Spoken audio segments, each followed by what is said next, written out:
Hi friends, welcome to FIFA 2026 series 2. இன்னைக்கு ஒரு புது பஞ்சாயத்தை நம்ம ஆளுங்க இழுத்து விட்ருக்கானுங்க. நம்ம யூஎஸ்ஏக்காரனுங்க தான். இந்த மாதிரி முக்கியமான ஃபிஃபா ரிலேட்டட் அப்டேட்ஸ் தெரிஞ்சுக்க மறக்காமல் ஒரே ஒரு ஃபாலோ பட்டன் மட்டும் தட்டி விடுங்க. Football is a working class sport. அப்படின்னா ஏழை எளிய மக்கள் கூட விளையாடக்கூடிய ஒரு ஸ்போர்ட். அதனால தான் உலகம் முழுக்க ஈஸியாக பரவச்சு எல்லா மொழி இன வேறுபாடையும் தாண்டி எல்லாரும் அதை பயின்று விளையாட ஆரம்பித்தாங்க. அதோடைய பார்ட்டிசிபென்ட்ஸ் ஜாஸ்தி, வியூவர்ஷிப் ஜாஸ்தி. அதனால தான் it is been called as biggest sport இந்த வேர்ல்டு. ஏன்னா பணக்காரன் விளையாடுறதுக்கு தான் கோல்ஃபு, குதிரை பந்தயம் அது இதுன்னு வச்சுருக்கானே. அப்படி இருந்த ஒரு ஃபுட்பால் ஸ்போர்ட்டு நானே வந்து ஜெர்மனி ஒரு தடவை போனப்போ யுஎஃபா லீக் வந்து nations league between Germany and Netherlands வந்து வெறும் 3500 பார்த்தேன். ரேட்டு ரொம்ப கம்மி, ஐபிஎல்லோட ரேட்டு கம்மி. அப்படி இருந்த ஒரு கேமை டைனமிக் ப்ரைஸிங் சிஸ்டம் அப்படின்னு ஒரு ஸ்கீமை உள்ள இந்த யூஎஸ்ஏக்காரன் கொண்டு வந்து அதோடைய அர்த்தம் என்னன்னா ஃபிக்ஸட் ப்ரைஸிங்கே கிடையாது, டிமாண்டுக்கு ஏற்ற மாதிரி ப்ரைஸ் மாறுமா.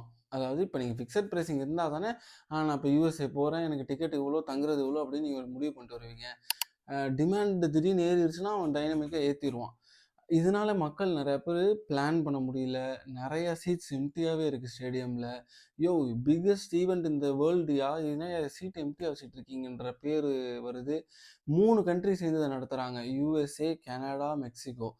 மெக்சிகோவில் இருக்கிறவங்க எல்லாரும் யூஎஸ்ஏ அளவுக்கு வெல் டு டூ பீப்புள் கிடையாது. அவன் எல்லாரும் எனக்கு ஒர்க்கிங் கிளாஸுக்கு ஏற்ற மாதிரி டிக்கெட் வைன்னு சொல்லியும் ஃபிஃபா அமெரிக்காவோட சேர்ந்து இந்த கார்ப்பரேட் கேபிட்டலிசம் உள்ள அந்த கஜாவெல்லாம் உள்ளே கொண்டு வந்து அவனுங்க நான் சொல்கிறதான்ற மாதிரி இப்படி கொண்டு போயிட்டுருக்கானுங்க. அதனால் அவங்களுக்கே தான் இப்போ திரும்ப பேக் ஃபேர் ஆகுது, யாருமே வாங்குறது இல்லை.